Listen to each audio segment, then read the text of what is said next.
بہتر ہے، سب کھانوں میں سے بہتر کھانا وہ جو تو مزدوری کر کے کھاتا ہے، جو تو جد و جہد کے ساتھ کھاتا ہے، جو تو کمائی کر کے کھاتا ہے۔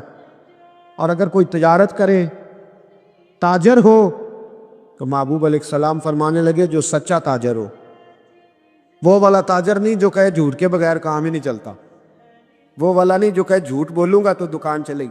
فرمایا جو سچا تاجر ہوگا اللہ قیامت کے دن اسے شہیدوں، صدیقوں، اور محبوب فرمانے لگے اللہ اسے قیامت میں صدیقوں، شہیدوں اور نبیوں کے ساتھ جگہ عطا فرمائے گا۔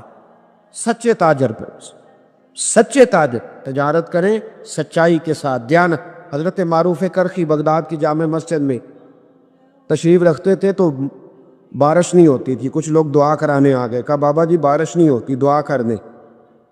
تو آپ فرمانے لگے میرے سامنے ایک کریانے والا ہے، کریانے والا لفظ سمجھانے کے لیے بول رہا ہوں، اس زمانے میں جو بھی اس کا نام تھا، کہا یہ جو کریانے والا نا چینی، پتی، گھی، دال، چاول بیچتا ہے، اس سے دعا کراؤ بارش ہو جائے گی۔ نے کہا حضرت صاحب اس سے دعا کرائیں؟ رفیق شفیق سے، یہ تو ہمارا لنگوٹیا ہے، ہمارے ساتھ رہتی، اس سے دعا کر۔ فرمایا دعا کراؤ بارش ہو جائے۔ اب پیر صاحب کا حکم تھا، اللہ کے نیک بندے کا، گئے اس سے کریانے والے سے کہا دعا کراؤ۔ کہنے لگا یار میں تو پڑھا لکھا بھی نہیں، مجھے تو دعا کے لفظ بھی صحیح نہیں آتے، دعا حضرت معروف کرخی سے کراؤ۔ کہنے لگے انہوں نے بھیجا ہے، انہوں نے بھیجا ہے۔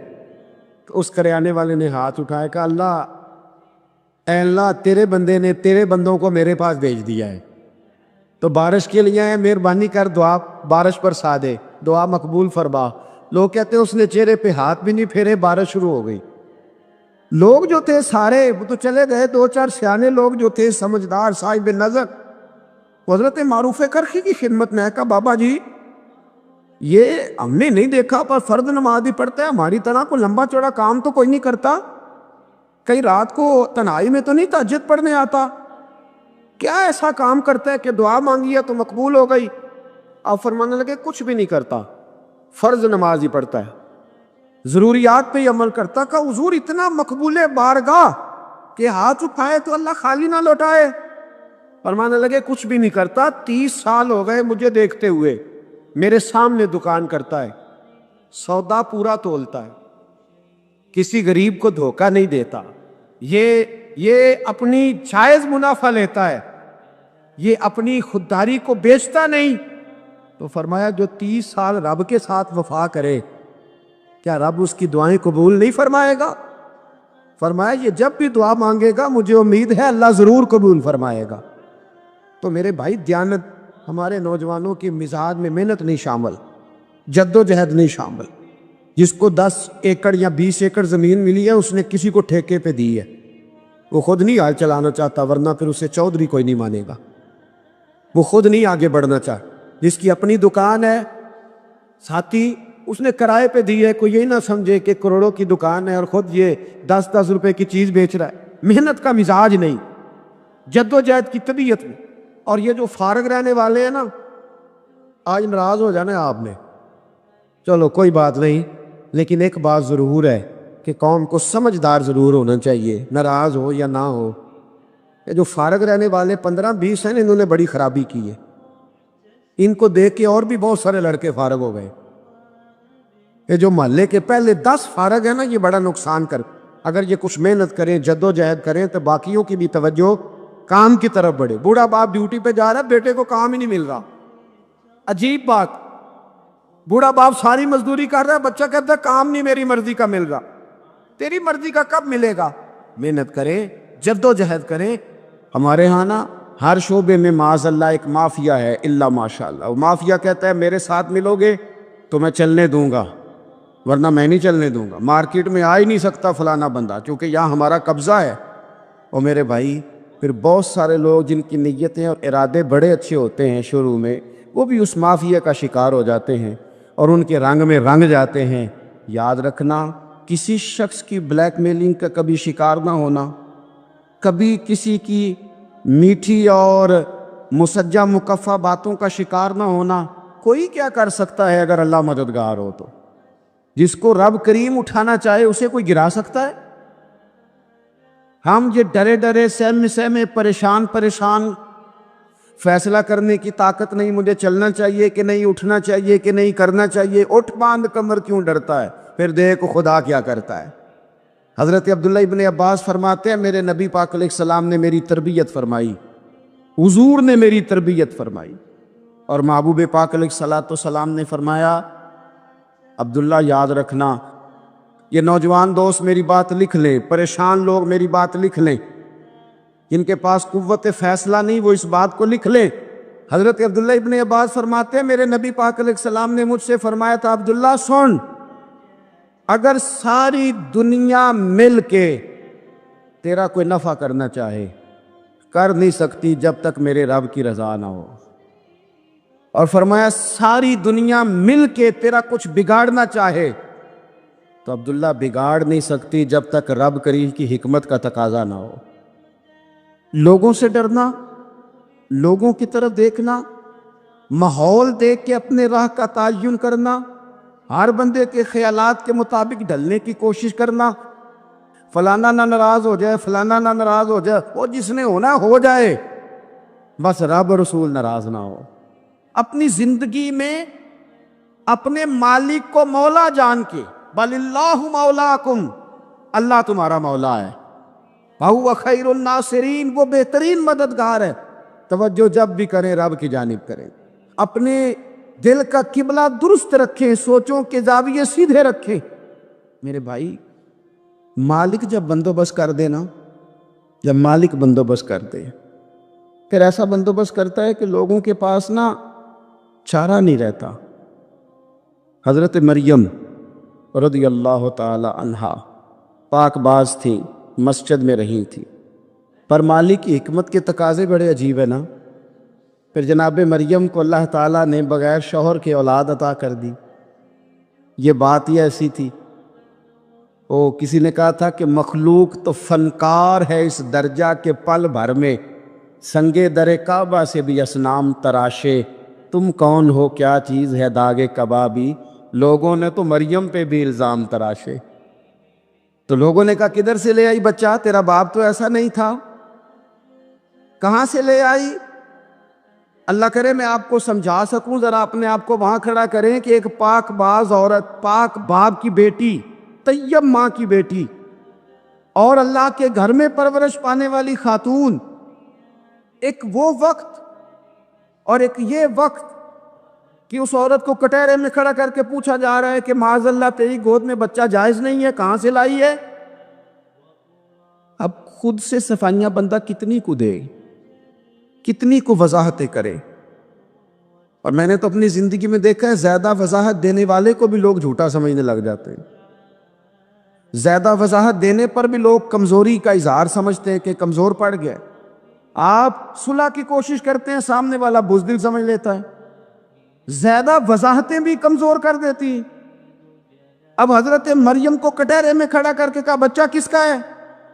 تو پھر خدا بندوبست جب کرے، اللہ جب مددگار ہو، تو پھر حضرت مریم کی گواہی درختوں سے نہیں دلوائی، اس نے پتوں سے نہیں دلوائی، پھر فرشتے نہیں بھیجے۔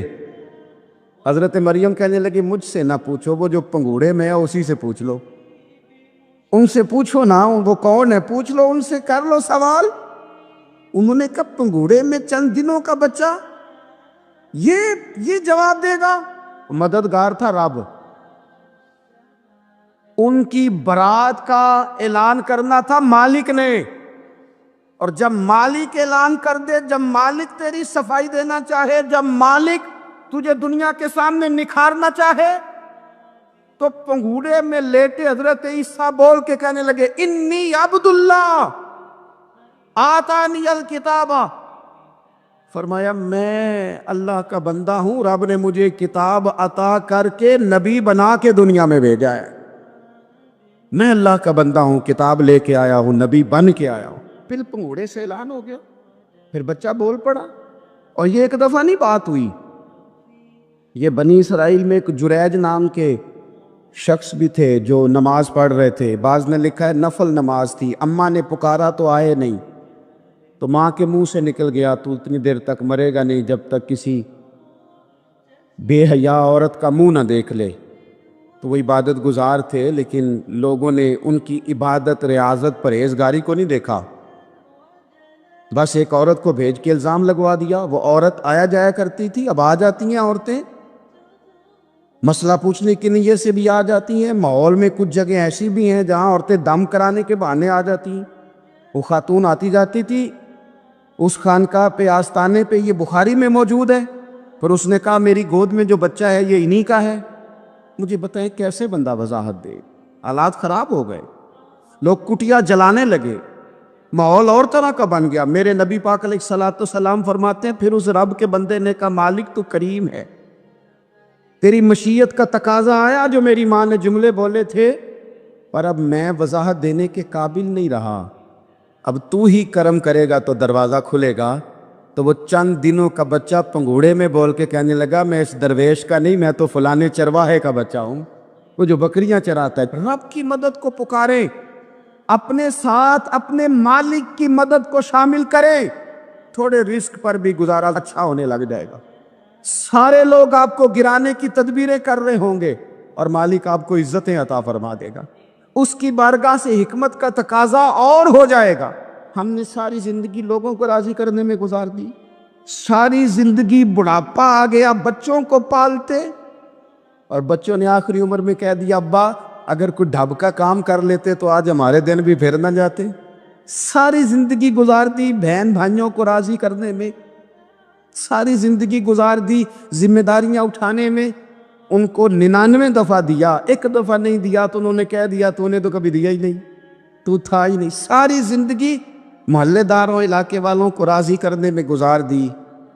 اور میں نے ایسے لوگ بھی دیکھے دین کے لیے وقت گزارا، لیکن جب بڑھاپے میں دانت کام نہ کرتے تھے تو وقت کے مفتیوں کو بھی مسجدوں کی کمیٹیوں نے کہہ دیا اب آپ کی سمجھ نہیں آتی، ہم نے خطیب کو یور رکھنا ہے، نہ دیکھو دنیا کی طرف، دنیا رلا دیتی ہے، نہ راضی کرو بندوں کو، بندے تھکا دیتے، نہ پیچھے بھاگو ہر وقت دنیا داروں کے، یہ انسان کو کمزور کر دیتے ہیں۔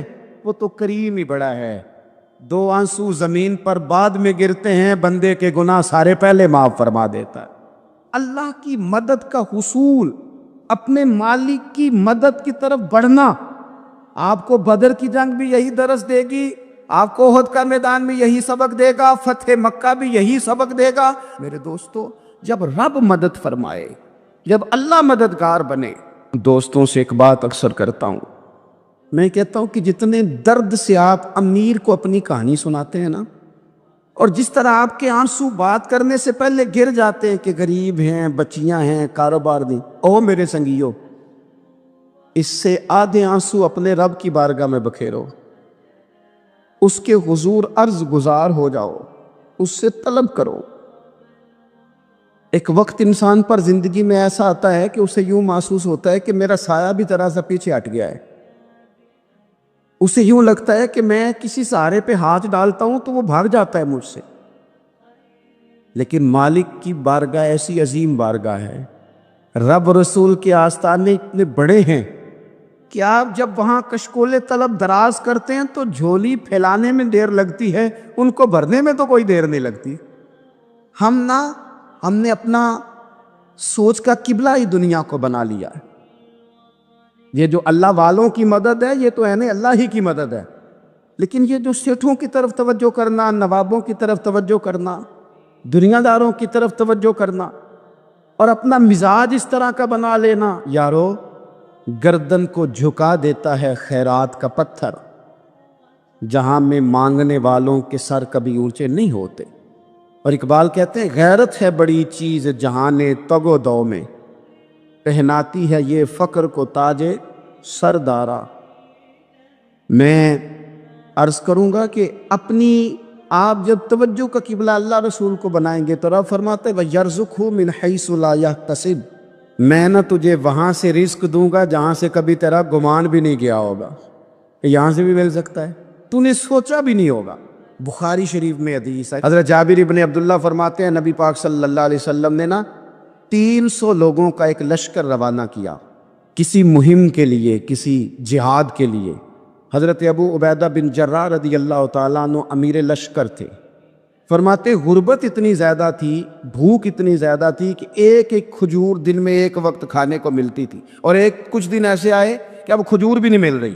فرماتے اتنی زیادہ بھوک لگی مجاہدین کو، 300 بندہ پتے کھا کے گزارا ہونے لگ گیا۔ یہ بخاری میں موجود ہے۔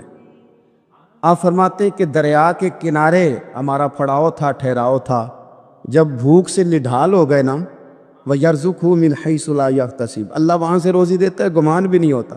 فرماتے ہیں ایک مچھلی اللہ تعالیٰ نے دریا کے کنارے بھیجی، فرماتے ہیں وہ تھی تو مچھلی پر پہاڑ جتنی تھی۔ بخاری میں لفظ ہیں، حضرت جابر ابن عبداللہ رضی اللہ تعالیٰ عنہ فرماتے ہیں 300 آدمی 18 دن تک اس مچھلی کو کھاتے رہے، مچھلی ختم ہی نہیں ہوئی۔ مچھلیاں نہیں، مچھلی کہتے ہیں 18 دن 300 بندہ کھاتا رہا، مچھلی ختم ہی نہیں ہوئی۔ اور فرماتے ہیں کہ اس کی ہڈی نکال کے، کانٹا کہیں گے اب اپنی زبان میں، کہتے ہیں وہ نکال کے نا تو اس کو کھڑا کیا نا جب، تو اونٹ کجاوے سمیت اس کے بیچ سے گزر جاتا تھا، 2 اس کے کانٹے جوڑے۔ فرماتے ہیں وہ اس کا گوشت ہم کھاتے تھے اور اس کی چربی بطور تیل کے ہم جسموں پہ ملتے تھے، بیماروں کو اس سے سکون آتا تھا، تندرستی شفا ہوتی تھی۔ فرماتے ہیں ہم کھایا بھی ہم نے، اور کچھ لے کے ہم مدینے بھی گئے، اور قربان جائیں نبی پاک نے بھی اس میں سے کھایا۔ ہم نے عرض کی حضور یہ معاملہ کیا ہے، یہ ماجرا کیا ہے؟ تو محبوب نے فرمایا تمہارے پاس غذا نہیں تھی، رب نے تمہارے لیے بندوبست کیا ہے، اللہ نے تمہیں دیا ہے۔ مکان شروع کر لیا، ایک صاحب نے وہ مکان بنانے لگے، آپ وہ حساب لگا رہے ہیں، کہتے ہیں میرے پاس اتنے پیسے ہیں، اتنے میں نے فلانے دوست سے کہنا ہے اس نے دے دینے، اتنے فلانے رشتہ دار سے کہنا ہے اس نے دے دینے، اتنے فلانے سے کہنا ہے اس نے دے دینے۔ یہ ساری کاپی بنا کے مکان شروع کر لیا۔